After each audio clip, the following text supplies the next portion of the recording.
St. Anne Catholic Church in Wichita presents St. Anne Quaran-Stream, a program focused on the evangelization and the spreading of the news of Jesus Christ.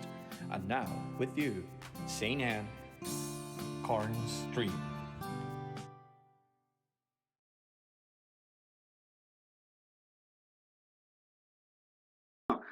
Welcome to the St. Anne Quaran-Stream. This is Father David Marstall, and we are coming to you live here from St. Anne and from all around the city. With me tonight is Father Clay Kimbrough. Joel Rosario is normal, our music director.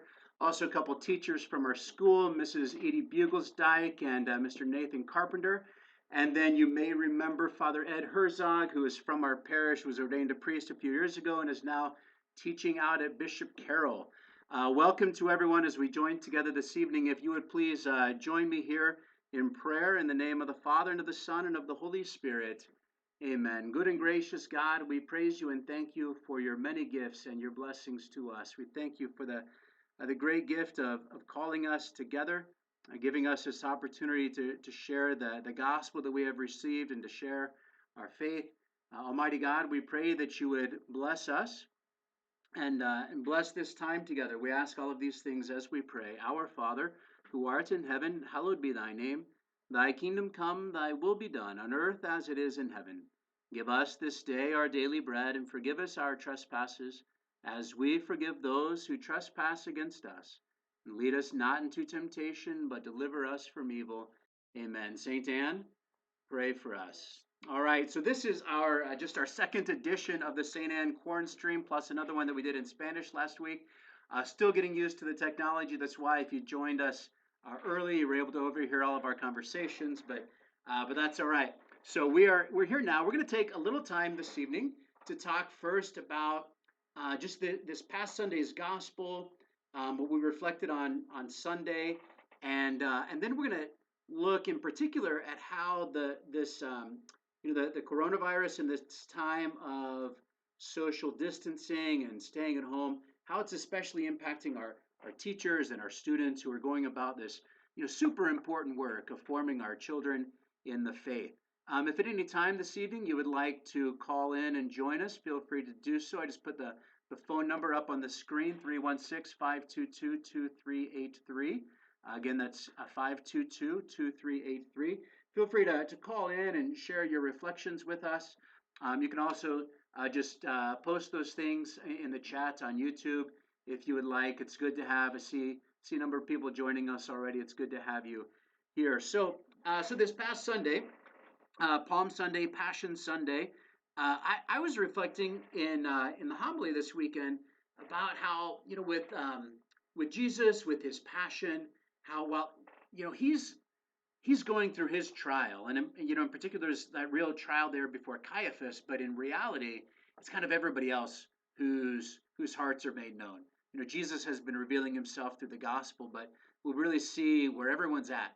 We see where the apostles were, they who were out preaching the faith, but we see kind of the limit of their faith when they run away at the agony in the garden. We see Caiaphas, who as a high priest is supposed to represent God, but there thinks that he has the authority to try God. We see all the others around them. I wonder, if any of you would like to kind of share your own thoughts on that, maybe how this time of separation, in particular separation from the sacraments, for being able to participate in Mass, how that's kind of been a trial for you and maybe helped you to be able to understand yourselves a little bit more.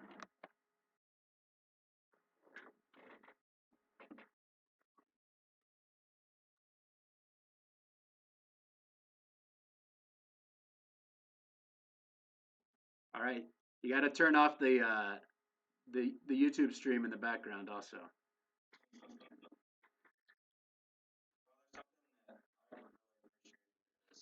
Able to watch Mass in other places in the country or even other parts of the world. Like I got to watch Mass with the Pope last week. It was an Italian, but yeah, I don't think I ever really take the time to do that. Yeah, I heard about somebody else making. They called it a virtual pilgrimage, going to like just going to streaming mass from each of these different places around the world.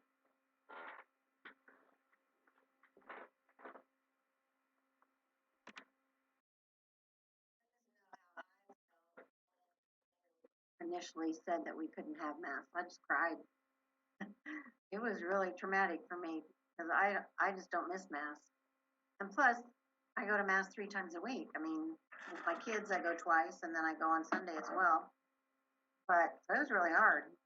But I do appreciate that we can see it online. Yeah, I noticed Saturday, Father David and I talked about this a lot. We did confessions outside, and there were so many people that were emotional, talking about what they've taken for granted. And we certainly all have taken a lot of things for granted that we didn't ever imagine we'd have to give up or we wouldn't be able to do right now. And so just hearing people's hunger for that is certainly framing and shaping the way I'm preparing to preach about Holy Week. And just a little preview, Father David and I have alluded to it already, but what a beautiful time for us to just sit back and watch what Christ does for us. As Catholics, we tend to want to do so many things and be active, whether it's the stations or devotions or the Holy Week exercises, really. But Christ is letting us kind of be passive and letting us just watch what He's going to do for us this year. Yeah, I noticed how much I really, when we were doing confession Saturday, how much I just really appreciated seeing people. Again, like things that we take for granted, but it really kind of revealed to me something that was in my heart about just my desire to be with the people that I've gotten to know here at St. Anne over the last years. What has it been like with you, Father Ed? Sorry. On our end, I live in the largest rectory in the diocese, 5 of us in the house. So, that's actually been a great blessing. Over here at St. Francis, this is a machine. And so, over the 6 to 8 months before this happened, of me living in this house, I mean, maybe once every 2 weeks, you'd be able to get all of us together in one place. And all of a sudden now for us, I mean, we have dinner together every single night, and so that's one of those things that you guys kind of alluding to slowing things down and all of that. I mean, for us as a house, I think there's a spirit that we haven't had for the longest time because we've just had time to, as you guys alluded to, just really be in each other's presence. So, as difficult as it is, I mean, not having people present for the liturgy, not seeing the students that I saw every single day, all of that is something that's certainly taking hold. But I think at the same time, this has kind of been a graceful opportunity for us all of a sudden now to come to know each other a little bit better. And that's one of those things that I pray that our families are experiencing. We like to talk about the domestic church, talk about how, the faith is supposed to be cultivated in that family unit. And, at least what we're seeing here at St. Francis is just, people sending in, just kind of them creating their own little home chapels, watching our live stream masses and things like that. And, that's been something that's even in the midst of all of this difficulty, this frustration, that's kind of been a great grace. And so that's one of those things that I pray that the families are having the opportunity to do, to sit down and have meals together. For us, I mean, we sit on our back porch for about 2.5 hours every single night, all things that, just a month ago would not have been possible. So, that's kind of been one of the great grace-filled things that we've seen here over the course of the last 3 or 4 weeks.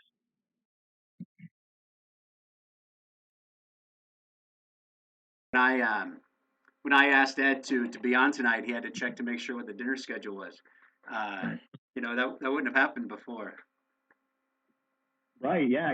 So like for us, on Thursday nights, each one of us takes turns cooking. And honestly, that's been fantastic. We even kind of get out the fancy, the dinnerware, and we, at least what we've seen here over the course of these first few weeks, we all try to one up each other and what it is that we're making here, showing off our culinary skills. And, so really, I mean, that's one of those things that mean, again, there've been plenty of things that have been tough. Don't get me wrong, but that's really been one of those great grace-filled moments.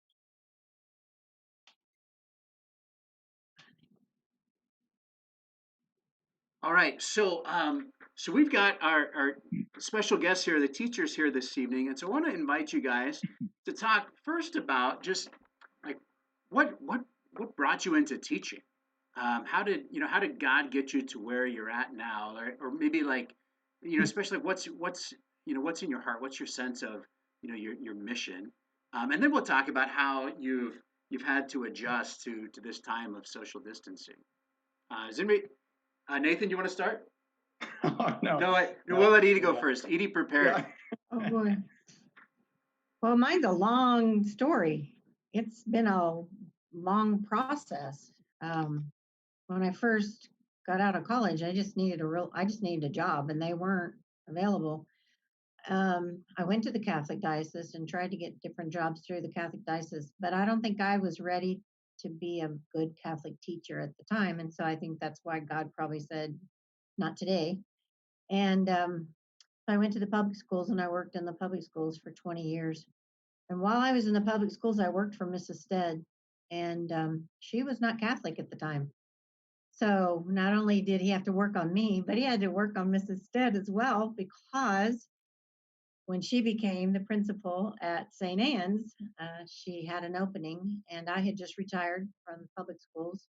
They had an early retirement program that I took advantage of so I could stay home and take care of my mom. And then Mrs. Stead called, and when my mom went ahead and passed, and asked me if I wanted to join them at St. Anne. And I enjoyed working with Mrs. Stead in the past, so I jumped right in. And since then, my faith has just grown exponentially. When you have to teach it, you got to know it. So I've just learned so much about my own faith, and have enriched my faith life through the different opportunities that St. Anne has given me with the Reagan Institute and the Spiritual Life Center classes that we take. And then, of course, Christ Life at St. Anne that I went through. So that has really enriched my faith life. So it's been a long journey. And I'm very grateful to God, first of all, for touching Mrs. Stead's heart and bringing her to the faith so that she could, in turn, bring me back to my faith and help me be a really good educator for my students at St. Anne.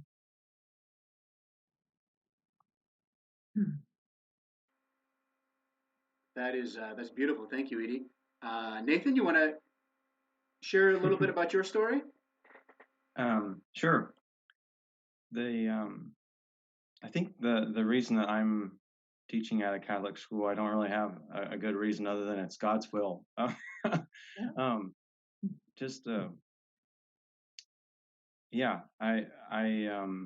went to school for music, and I had always wanted to be a teacher growing up, but I don't think I was ever like willing to make that commitment. Until like when my mom told me that, hey, do you know that they're looking for a music teacher at a Catholic school in Wichita? I said, well, to be a Catholic school religion teacher would be my dream job, or not really music teacher. So I'm really glad that I've been able to come on board, and then being able to teach middle school has been a blessing. And because I really did want to see more of them last year. I only saw them once a week. Now I get to see them every day, and that's a privilege. And what draws me to being a teacher is getting to touch the lives of young people, especially people who maybe don't have the same kind of support and at home, or to just be a positive role model for them and be present to them. I want to help people who really need it.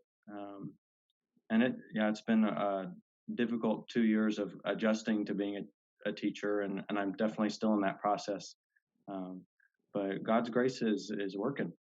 Yeah. Very good. Ed, how about you? Father Ed, excuse me. How about you and your story of how you ended up there teaching at Bishop Carroll? Well, for me, it's pretty simple. The guy in the pointy hat asked me to do it. So for me, there wasn't a whole lot of choice. But I do remember when I was in seminary, Bishop Kemby, he was wonderful at this. Just kind of asking me as I went along, just where I thought I'd be a good fit. And for me, in my third year of seminary, so right as I was beginning kind of the theological studies, I had the opportunity to teach juniors and seniors in high school. And really, from that moment, I realized that this was something that I wanted to do. I thought it was something that that I had the capacity to do, and it was something that was fun.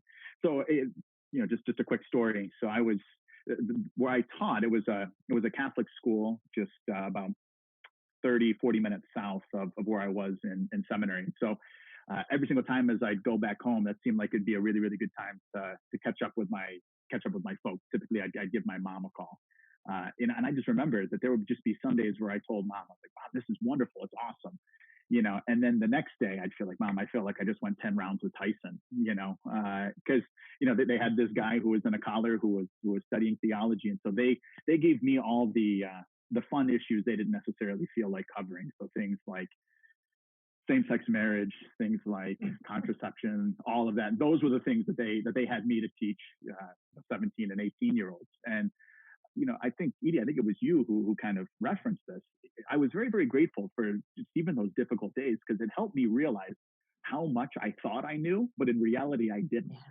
Just having that ability for them to ask me questions and just to kind of be like, whoa, if I'm going to do this, I really got to know my stuff. And now for me, again, it was one thing to do that for an hour or two once a week.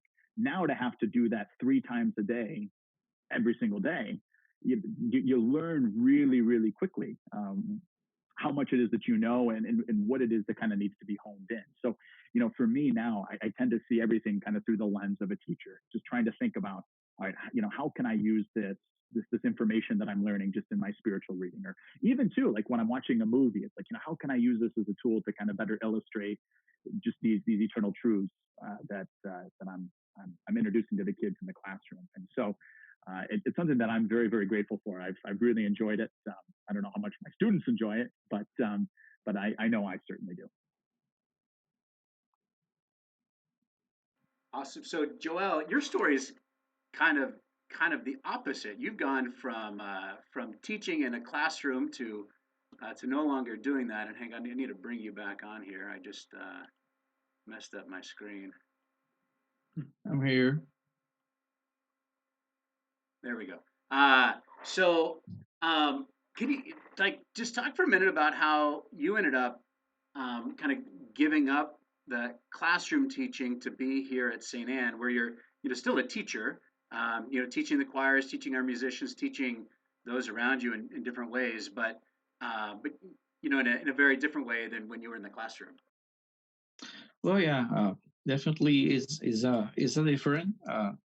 Now my students are older. Normally, I used to have kids in my classroom, and when I decided to become a teacher, it was I realized this when I was about 13 years, probably, and I always say I want to be a music teacher. So this is what I did a long time, 13 years. At the end, when I decided to look for another life experience, I was looking for something different that I can, in some ways, combine my desire to serve the Lord, but at the same time my passion for the music. And well, this is why I am very happy to be a music director, because I think it's a good blending in between both subjects. So I, as you say, I still working with different people, so teaching them in some ways. Most of my students, they already know, and they have experience. But there's something, always is something that you can teach. But at the same time, it is a good satisfaction for me as as a Christian in a spiritual way. So, and well, right now we're being choir director. I'm working with when I work with the musicians, trying to make them to understand some stuff that we need to deal with. it's great. It's just great. It's a new experience. It's different. I have to tell you, some days I really miss the classroom. You But can it's a always come new. for me, Joel. Well, it's always a new experience. So it's always God is giving me a new life experience, and I really enjoy this process. But I still doing music, and this is what I love to do. So as soon as I'm doing music, I'm great. I'm very happy to be. Yeah. Very cool, beautiful. Thank you for sharing that with us. We're going to kind of take a little pause here, and if anyone would like to call in with questions, the number is 522-2383, but then we're going to move into kind of talking about how our teachers have had to adjust to this time of distancing and learning how to teach when they can't necessarily be there. You know, it's something that that kind of forces them to to really think of the way that they're serving those that they are called to serve. And so as we kind of transition to this, I'm going to play a song, servant song that just kind of helps us to think about how the Lord is calling each one of us to serve Him.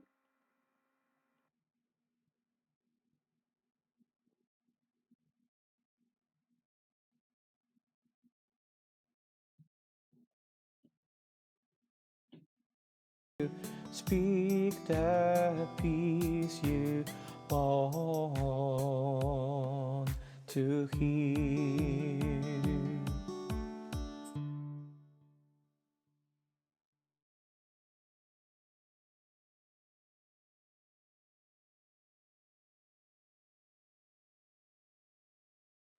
All right, so we are now going to have I'm going to invite our teachers who are here to talk about how they have been adjusting to this time of distance learning. Edie, do you want to go first? Sure.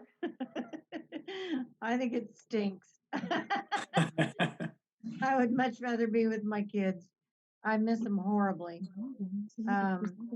Today I got to Zoom in small groups with some of my kids. Some either forgot to tune in or they couldn't get on. I don't know what the problem was, but and it's all gonna work out eventually, I'm sure. But I just miss their presence. I mean, the whole reason I became a teacher is because I love kids and I want to be around them.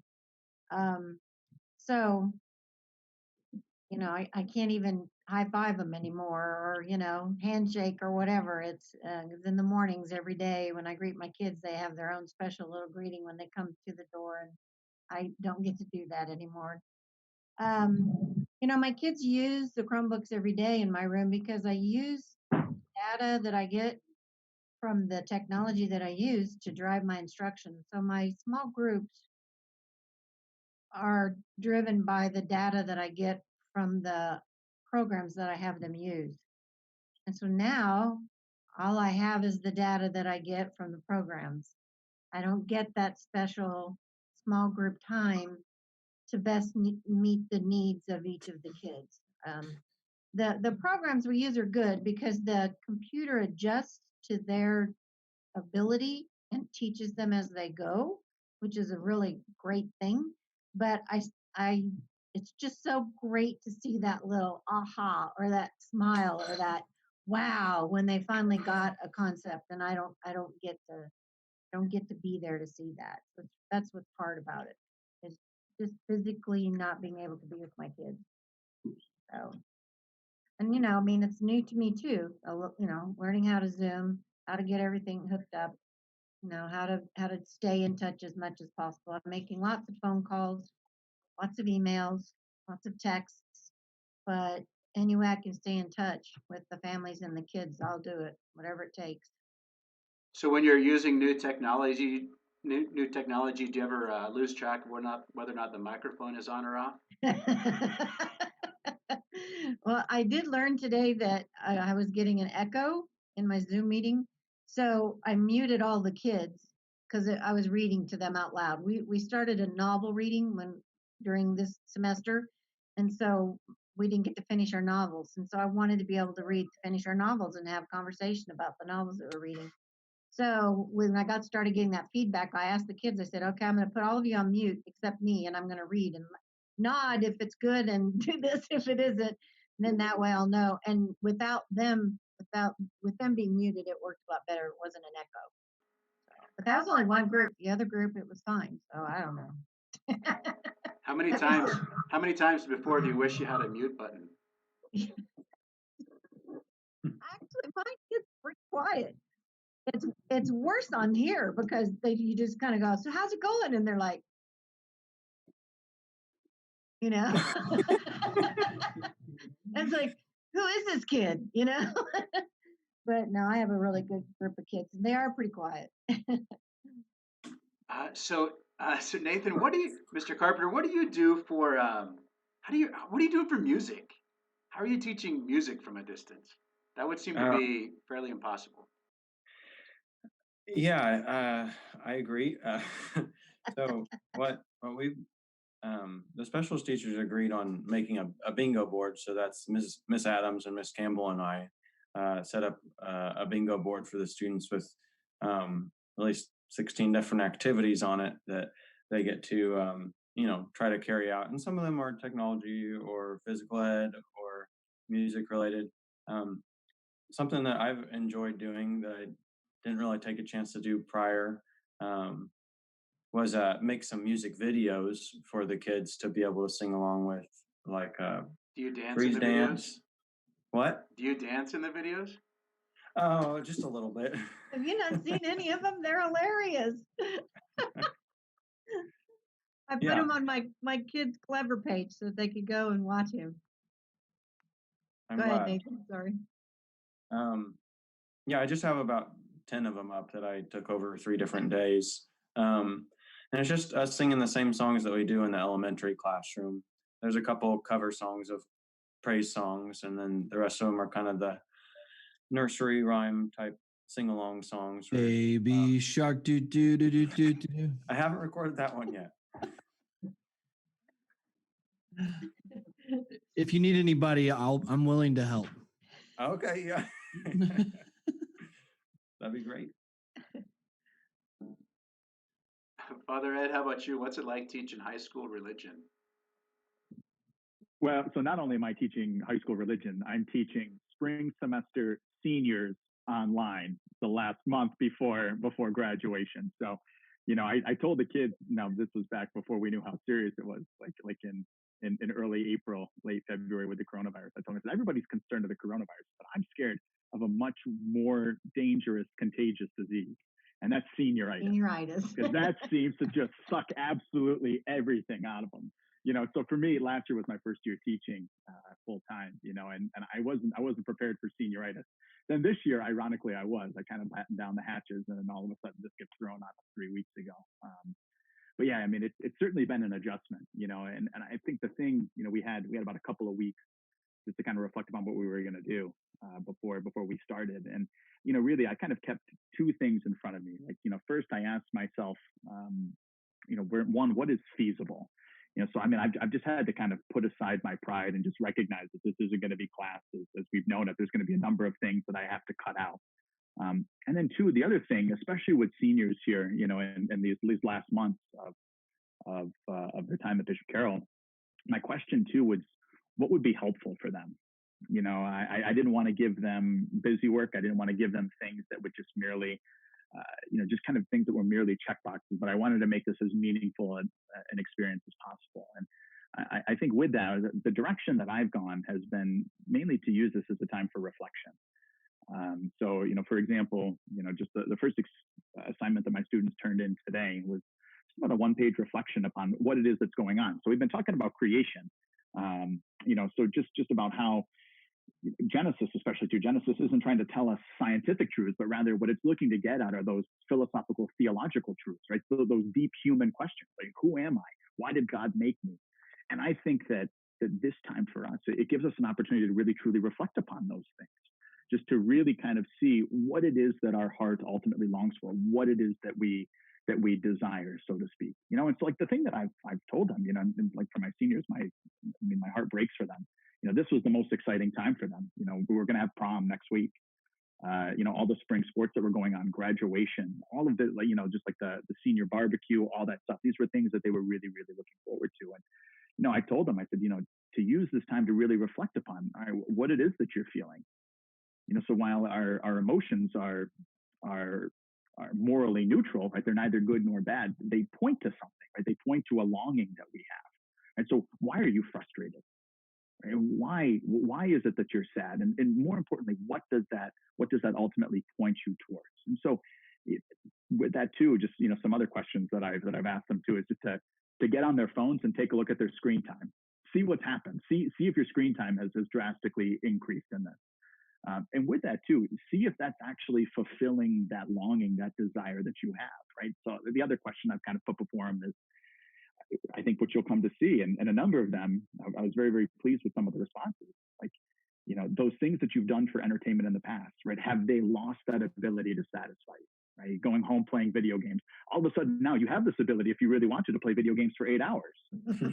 But is that really giving you what you want, right? Like I tell them, I say, but this is the danger, is we need to take time to actually sit and reflect, right? At the end of a day, when you've watched Netflix for 5 hours, when you played video games, and then you run to McDonald's to get something to eat in between, really ask yourself at the end of the day, do I feel more alive?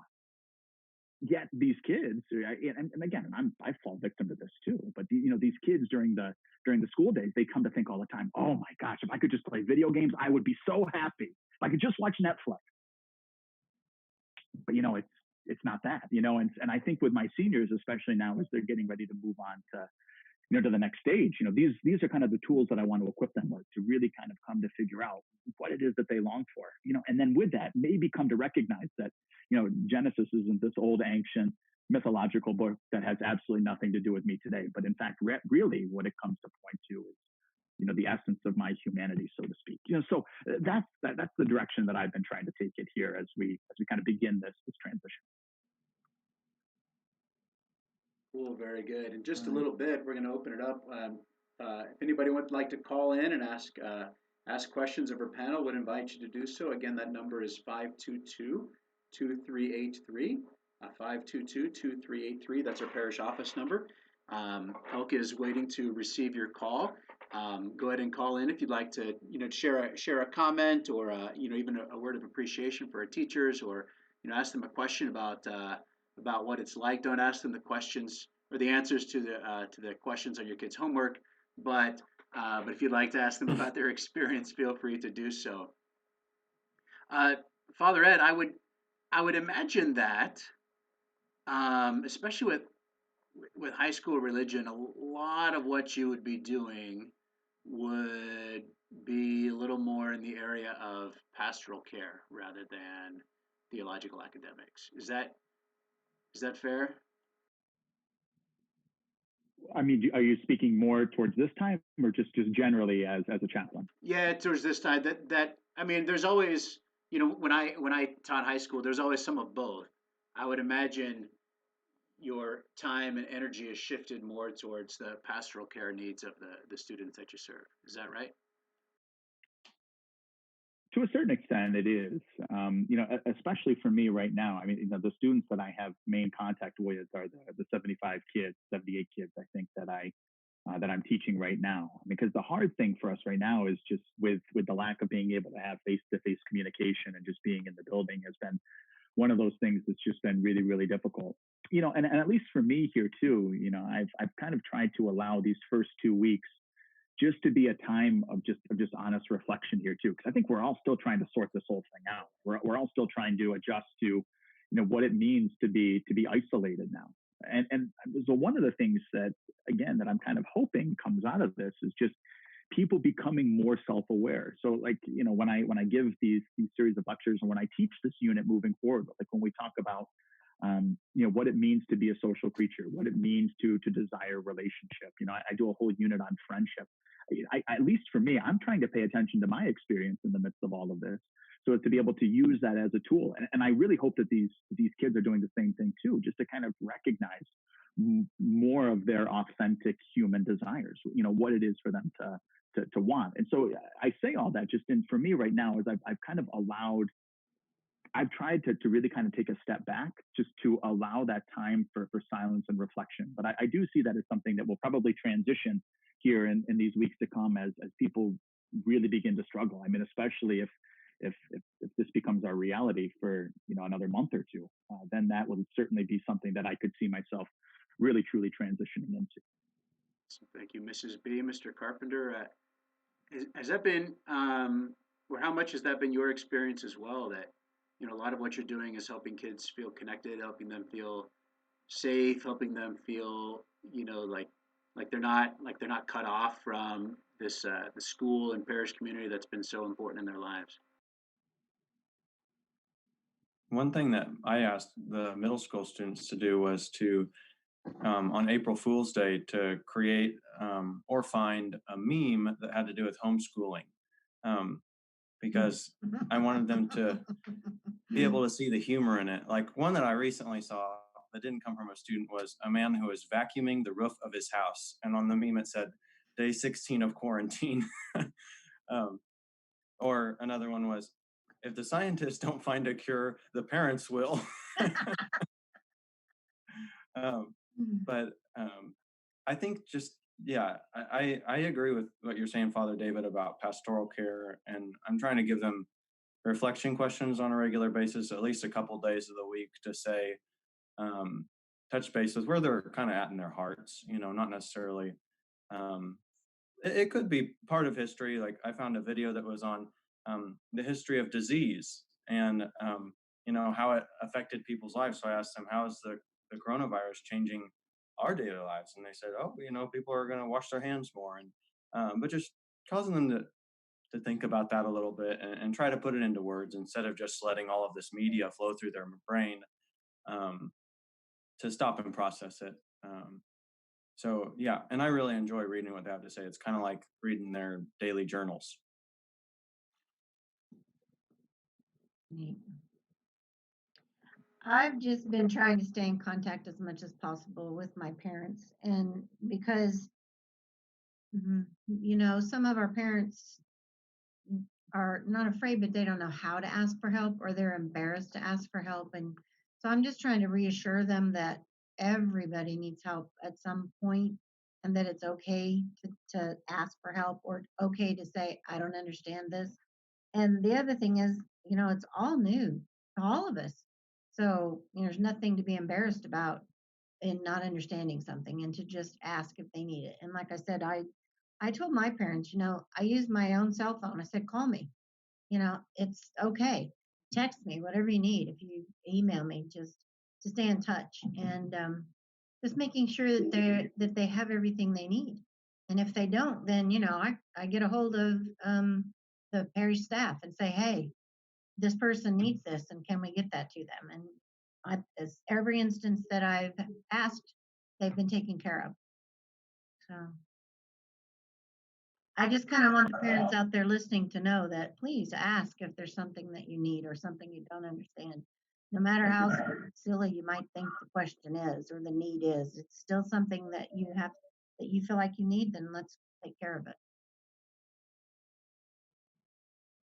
Yeah, good. Thank you. I've been very impressed, just watching and listening to our teachers and to our staff. It's kind of identifying all kinds of different needs, things that you wouldn't think about, but that really impact students' ability to learn. It's been really a beautiful thing to watch and to listen to here over the last couple of weeks. Again, if anyone would like to call in, and in a little bit we'll start sharing prayer intentions. Feel free to leave those in the chat on YouTube, or to call in to the parish office to share your intentions, and then we'll take some time before we leave tonight to pray for those. Joel, as a school dad, what's been your experience with your kids trying to learn from a distance? We should have Vanny for this question, but yeah, it's a daily challenge. I mean, it's not regular. The fact that mom and dad are teaching it's something that they feel kind of awkward, and then so to have them and doing this what they're supposed to do, uh, it's just funny because sometimes my kids know more about how to use the technology rather than us. So uh, it's an adaptation, and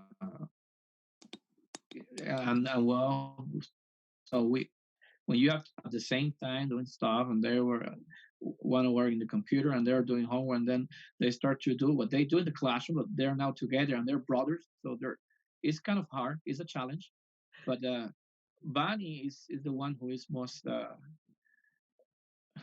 involved in a lot of this. So she's really doing the hard part. I'm sometimes I just looking from the distance. Uh, um, so yeah, but she's doing a great job, and she already have a routine with them, and they know that if they accomplish what they have to do, then so the thing is we have to be flexible with them, because it's different. It's a new process for everybody. It's not normal, and well, whatever we call normal. I mean, but so yeah, and this is how we're doing. We have a session in the morning, then they go outside to play. Depending of how well they're doing, we allow them to play Nintendo for a while, and then they have to come back again and do more exercise, work in the computer, or to read a book or do something. Uh, so we establish a kind of a routine, uh, and I think it has been a good experience. It's challenging, but it's great. It's a beautiful opportunity to spend more time with the kids, and then for me to see how my kids are, the way they are, what's the difference between of them, who is the most faster learner and who's the slower, who is most distracted. Uh, so it's then I realize how much my especially Jolito, how much he's like me. And I'm scared for this. And yeah, but it's funny. It's a great experience. I should record a day of classes here in my house and make a video just of this kind of a reality show. Yeah, You should. yeah, So probably. you also, Joel, you get to, you've been doing a lot of your work from home, and Yeah. so while Vani is more engaged with the kids with their schooling, you get to see it. I'm curious, and I'm not saying this as your boss, but uh, like I imagine to some degree there's an element of distraction that kind of distracts you from work, having the kids and the family stuff there. But there's also, I imagine, something kind of enriching for you and just really enjoyable for you to be able to be close to that. Oh, it's beautiful. I tell you, I moved my office to the basement, so I'm in the basement right now. And I have my music room. At least nobody claimed this room, so it's my music room right now. Let's see how long. Uh, and so I normally come down and I say I'm in the office. So that's my office. I have coffee all the time. The good thing is I just have to go upstairs and take some snack every time. So something of the things that is changing during this time is probably I'm bigger now. uh, so I have access to plenty of snacks all the time. But this is why. So Banny is working with the kids in the living room. We set kind of a classroom right there. We set a table. They have chairs. They have a board. They have even I built some kind of a shelf for them to put all the books and everything. So we try to prepare the area as a classroom. Uh, and then I'm downstairs, and then when I heard that she's kind of uh, stressfully, then I go and rescue her and say, okay, let's do this now. And then so because it's a challenge, it's three at the same time. And this is how we are doing. So we're taking turns. I try to do, but yeah, but it's just great. I'm here, I practice, and I have all the guitars, and this is what I'm doing now. This about the sound engineer. So I have time to explore softwares and work in music and record music and try to do. It's a new learning experience for me, and it's great. I'm as a dad, as a professional, as a Christian, and in all ways, it has been a challenge for everything. That's cool. And while you're speaking, I was reminded of something I heard the other day that somebody said that everybody who doesn't get COVID-19 is probably going to get diabetes or something else from just all the sitting around and snacking and not being able to go out and exercise. Yeah. The good thing is you spend more time doing stuff. So it's normal for me to be at 10 or 11 p.m. just practicing a song that I want to make sure that I have it ready. So it's flexible, but it's great. I like it. And David Ramunda's on the phone. He's got a comment. David, are you there? Yes. Go ahead. You're on the air. Why don't you go ahead and give your comment? I'm in Miss D's class, and I do want to say thank you for all the hard work you're doing to help us keep on track of all of our work in school. And I just want to say a big thank you to all of you. Bye. And may God bless you. Hey, David, thank you very much for your call. That was awesome. All right, have a good night. You too. All right, bye-bye. That's wonderful. Thank you, David, for that call. If anyone else would like to call in and give a shout out or ask a question to someone on our panel or to share a prayer intention, I invite you to go ahead and call. Again, the number is there on the screen, 522-2383, 522-2383. Ms. B, you're a hero. I have one question. How much are you going to hold this over the kids' heads in August when they're complaining about school when they get back? And say, remember that time we missed each other so much? Yeah. I won't get to see them hardly because they these guys go downstairs to the middle school, and I don't know what happens between 5th and 6th, but they never come up and see me again. So, but I'm sure that they'll be excited to be back in school. I will be, that's for sure.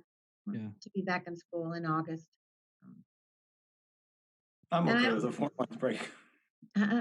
Say what, Nathan? I'm okay with a 4-month break, but I don't know. I think I'm working harder now than I did even in the classroom. Yeah, I can see that. I feel the same. Yeah. Father, I wanted to ask, you mentioned in a homily a couple of weeks back before we were, banished, but you were predicting that we would be spending a lot of time at home, and you mentioned using formed. Remind me how, like the students, or just for the people watching, how can they get onto formed? Hey, that's a great question. So you can find it off of our parish website, or just go to their website, which is formed.org, and sign in. You need to create your own username. But if you just say that you're from St. Anne Parish, Wichita, you'll look it up and be sure you got the right St. Anne, because there's a lot around the world. Anyway, but then it's paid for already. So once you've created your username, then you can go on there and look and find a number of great resources. And I'm actually tomorrow, I think, going to send out an email to our parishioners with a list of some just really appropriate stuff for these next few days, stuff that'll focus our attention on our Lord's passion, death, and resurrection. Yeah. We just got an email from Augustine Institute today with those things on it. Awesome. I know I've been making more use of it, watching some saint movies. Like there's one on Saint John Baptiste de la Salle, who's the patron saint of teachers. I got to watch that this afternoon. Is that one good? I've not seen that one. It is good. It's only about an hour and a half. Some of those are like 3 hours long. Watched one on Paul VI this last weekend, and that one was in Italian, but they have English subtitles.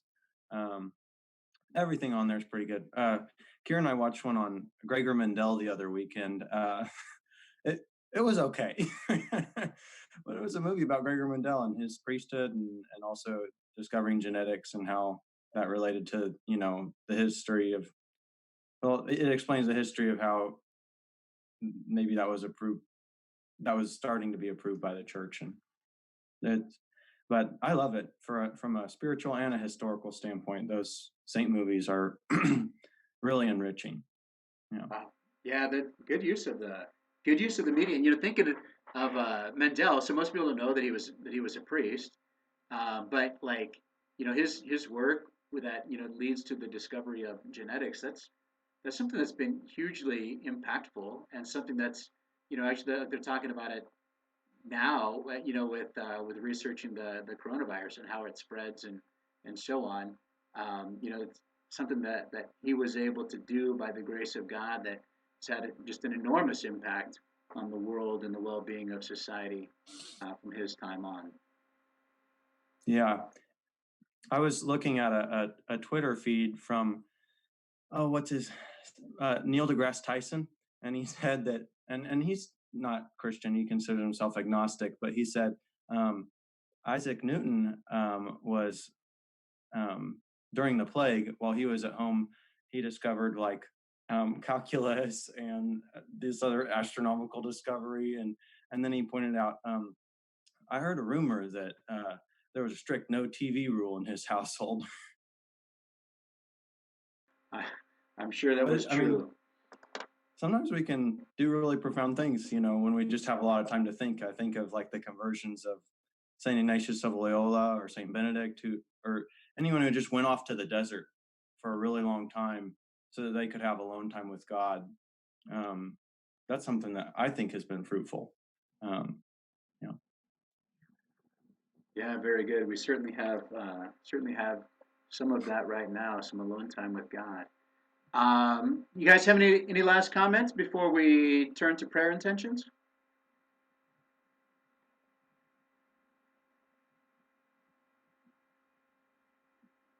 All right. Well, thank you guys very much for being here this evening.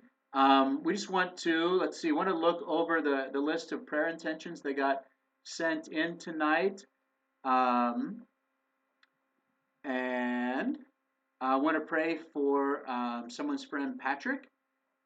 For another special intention, want to pray for, of course, for all of our teachers today on this feast of Saint John Baptiste de La Salle, a patron saint of teachers. Want to pray for all of our teachers, those here at St. Anne, at Bishop Carroll, at Capon, those around the diocese and around the world, those who teach in Catholic schools and public schools, those charged with bringing the light of Christ and the light of truth to God's children. I want to pray especially for all medical workers, all those in the front lines, all first responders, that God would keep them safe and courageous with the work that they have to do at this time. Want to pray for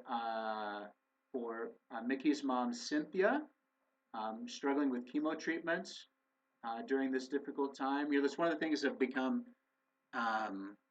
really aware of, is the people who are in the hospital right now for other things, or people going to the doctor for other things, and they really kind of are faced with a lot of fear, that while they're taking care of one thing, they'll come home with something else. Yasmin asked us to pray for her grandparents.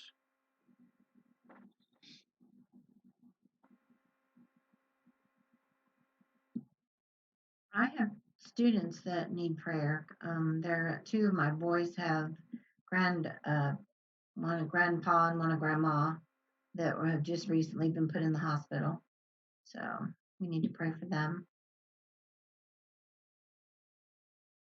Yeah, very good. And for all of our students adjusting to this time of being away from school, Teresa wants us to pray for all the kids who went to school and felt safe and loved, and may not have that same kind of experience while they're at home. We keep them in our prayers. And let's go ahead and entrust all of these things, all of these intentions to Our Lady as we pray together. Hail Mary, full of grace, the Lord is with thee. Blessed art thou among women, and blessed is the fruit of thy womb, Jesus. Holy Mary, Mother of God, pray for us sinners, now and at the hour of our death. Amen. All right, thank you guys very much for being here this evening. Thank you for all that you're doing to serve our kids, and may God bless you now and always. Thank you for sharing with us the great good news of the gospel. We look forward to share with you again next week in your program, St. Anne, Quaran-Stream. God bless.